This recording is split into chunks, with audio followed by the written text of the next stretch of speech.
Alright, Diablo 4 players, let's talk about it. What is the fastest and the easiest way to get the Mythic uniques in Season 5, as there are a few more updates to actually grab these items. So I want to go ahead and start off to be realistic with you guys, even though like when I'm playing the game, I get asked all the time, how do you have all these Mythic uniques with multiple greater affixes? And I've got pretty much almost all of them with greater affixes. I'm still farming the last set of them, but it really comes down to playing a lot. It's not like you can go in, spend 10 minutes, and then this is how you do it. It's not like, oh, this is how you defeat a boss, and then you guaranteed get it. It's a random drop. The drop rate is pretty dang low. On average, it's about like a 1%, but you can increase this. It's anywhere from like 1 to 2%, but if you do the Tormented bosses, you can actually get these a little bit easier, and it just comes down to playing them again and again. Here's just like a little clip of me just getting one. What your goal really is to get these is farming the level 200, which is the Tormented variants of the bosses, again and again, and then eventually these will drop. It's not like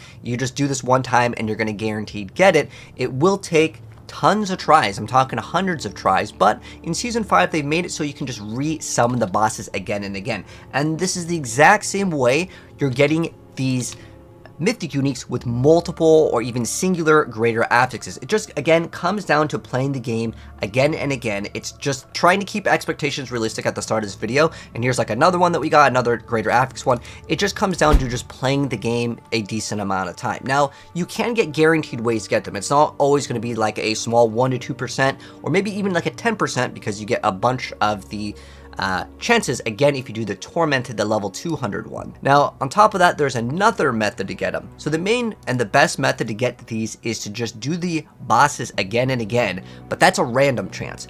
This one over here is a guaranteed chance, and this is with Season 5's, basically the seasonal like progression and journey. It's called the Mother's Gift, and as you rank these up, and pretty much once you get a character to about level 100, which can take about 10 hours for your first one, but your second and third one's going to get faster and faster because you have all these blessings. You're going to have gear that you can use. There's going to be aspects. There's going to be tempering recipes that you can use. But the Mother's Gift, if you get to the very end, it's going to give you what's called a spark. It requires 4 sparks to actually craft one, but you can repeat this infinite times and it is guaranteed. So depending on your skill level, you can maybe get this done. On the first one, I'm going to be honest, it takes about 10 hours to do the whole entire seasonal progression, especially with a brand new character, but you can maybe get it done in maybe 5 to 7 hours-ish, depending on, again, on your skill level and what class you're playing and the build. You can keep on farming these again and again. Every 4 of these equals you crafting whatever one that you want. And you're going to go to the area. The NPC's name is Istel, and you'll see this little menu here, and you're going to get a bunch of rewards as you progress with the seasonal progression. So that's another way, and this one is guaranteed. The other guaranteed way is to kill the Uber Lilith boss. You can also get carried with this, and I'll show you guys a Discord group that does carries, as well as doing all these boss runs in a moment here. But this is another guaranteed way. However, you can only do this one time. This is not going to be repeatable again and again. So just do this once, you're going to get another spark. So that's 2 ways to get the sparks. Now again, this one is repeatable. This one, when you fight Uber Lilith, this one is not. Now there is another way that you can get another guaranteed spark the very first time that you actually defeat one of the Tormented bosses. Again, that's the level 200 versions of the bosses. You will then get 1 more spark. So in total, you have 3 that you can get guaranteed, and 1 of them is repeatable. This Tormented boss is only done 1 time as well, just like Lilith.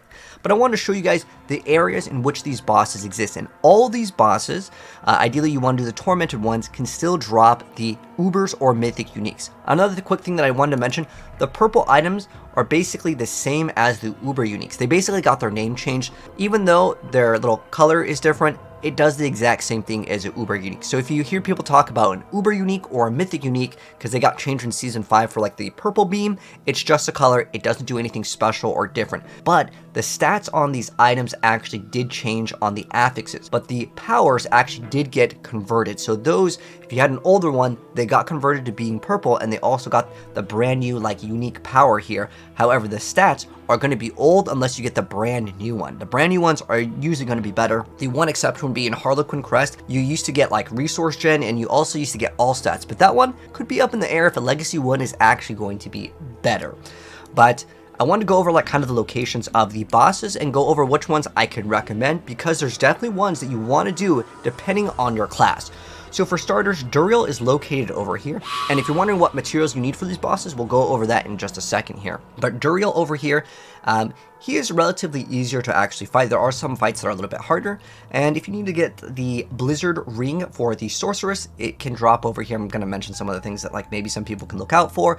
We also have Andariel. Andariel is over here as well, and I would say out of these two bosses, because these ones are the ones that you're going to get extra materials for, I would say Duriel is actually going to be easier. That's just my personal opinion, and Duriel has a mechanic that you kind of have to do, whereas Duriel, you can kind of tank him a little bit more. And then we also have Varshan. Varshan is located right here. If you're playing the brand new Sorceress build, you can get the Esu's boots. You can also get the Tal Rasha ring. This is an excellent area to go ahead and get that. And then there's also Lord Zir. Lord Zir will drop the brand new Fractured Winterglass amulet. This is the area that you want to go for that. And there's also Beast in Ice. Beast in Ice is actually going to be one of the best bosses in Season 5 because you can get the item Fist of Fate, which even if your character doesn't want to use, this item is going to be used on so many characters that you can sell it and trade it for lots of gold, so you can buy more boss materials, because even though you can't trade the Mythics and the Uber Uniques, you can still get the material that is required to go ahead and go in. So that's Beast and Ice, and that's pretty much one of the best drops from him, but there's a few other Uniques, and we'll kind of go over that as well.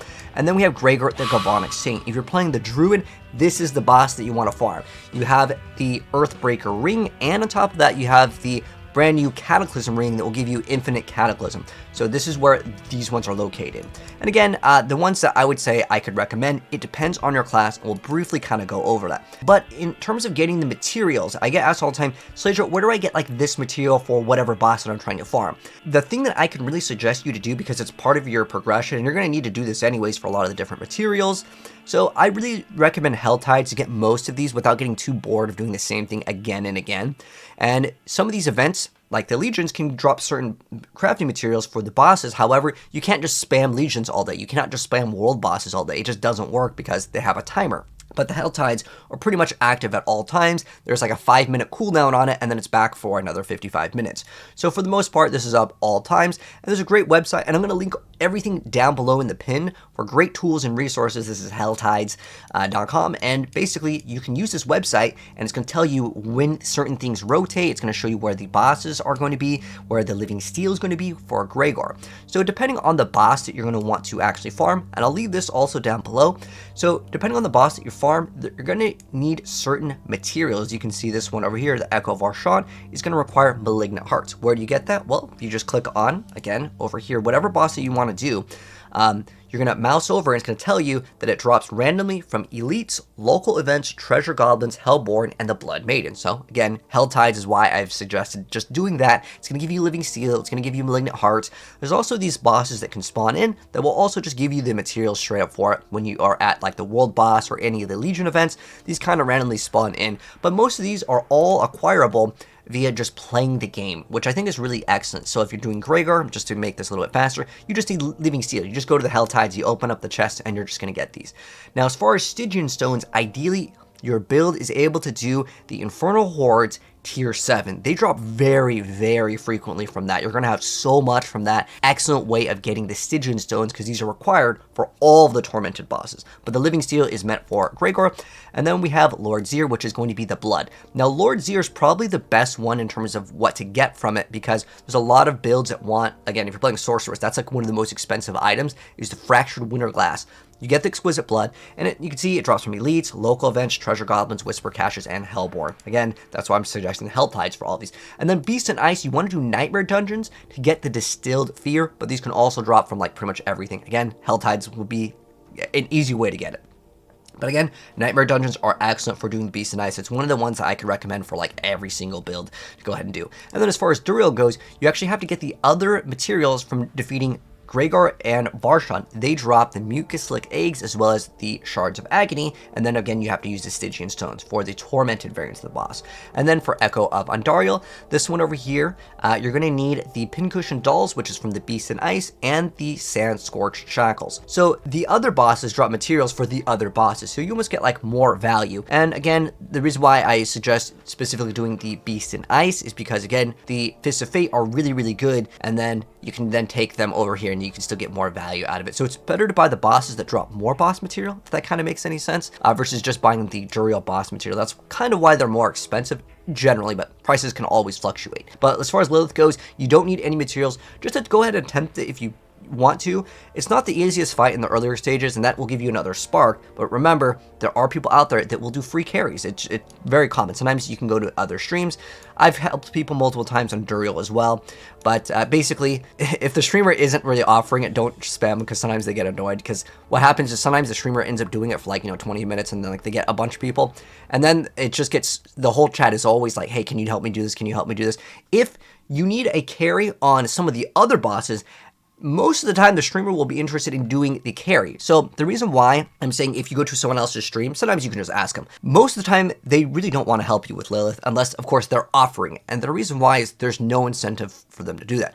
But if you have the boss materials and you say, hey, I can't kill, this boss, I have the materials, can you help me? Most of the time, the streamer will say yes, because they get a benefit off of it. So there is some sort of incentive. I mean, I'm at the point where I don't need any of these, but if someone needs help, sure. As far as Echo Lilith goes, I'll be honest, I don't really want to do it. But sometimes I'm like, hey, does anyone need a carry on this? Because I'm bored and I want to just do something. Then at that point, sure, go ahead and join up. But this is a great website.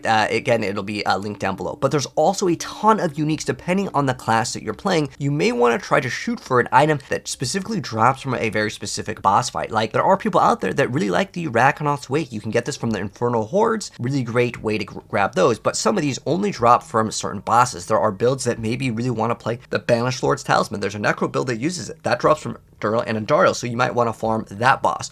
But again, it depends on the class that you're playing, and that really matters. Like I said before, with Druid, like Dolmen Stone drops, but I'm telling you guys, the main build that everyone's playing this season is going to be using the Earthbreaker and the Menorach Ring, and those both drop from Gregor. So if you're a Druid player, you probably want to farm that boss. Remember, you can get the Mythic uniques from those bosses, not just Duriel. Because before, it was pretty much only like Duriel and Andariel, and Duriel usually got farmed the most.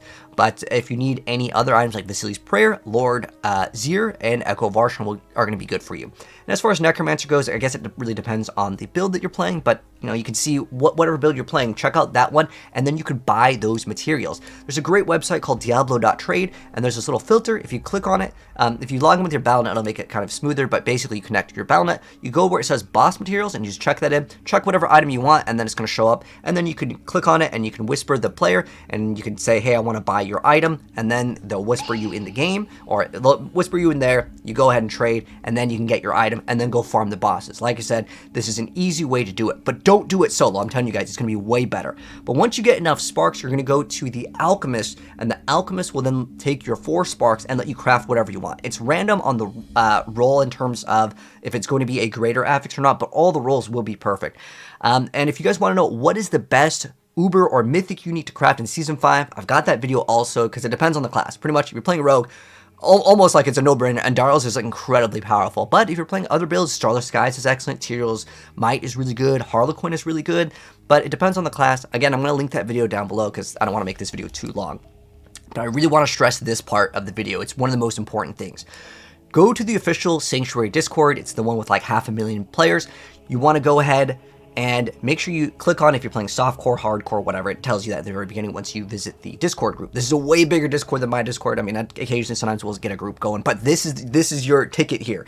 If you have the boss materials, go here. These were just taken literally right now, and you can see there's looking for group, Beast and Ice. He puts his battle tag, you add him, and then you say, hey, I got Beast and Ice materials. So this is basically you coming together as a group that all have the boss materials. Sometimes they'll say ×4, sometimes they'll say like, 1 to 5, sometimes people aren't that picky. If you happen to have like, 1 through 5, you put your 1 in and maybe they're going to do 5. So you get a huge benefit. And this is a great way to make friends. And I always suggest you guys, do not do any of these solo. Do these in a group. You're going to get way, way more value in terms of like your material usage. So that is the best and the fastest way to get the Mythic uniques. So I've been asked so many times, is it better to go ahead and level up multiple characters? And the answer is no. If I was to say like, you can get guaranteed doing this every single time, I would maybe do this if you are interested in playing the other classes. That's cool. But if you're like, I want to get all the Uber uniques, I'm going to make, all the classes like 10 times, that's a lot of investment. You're better off, again,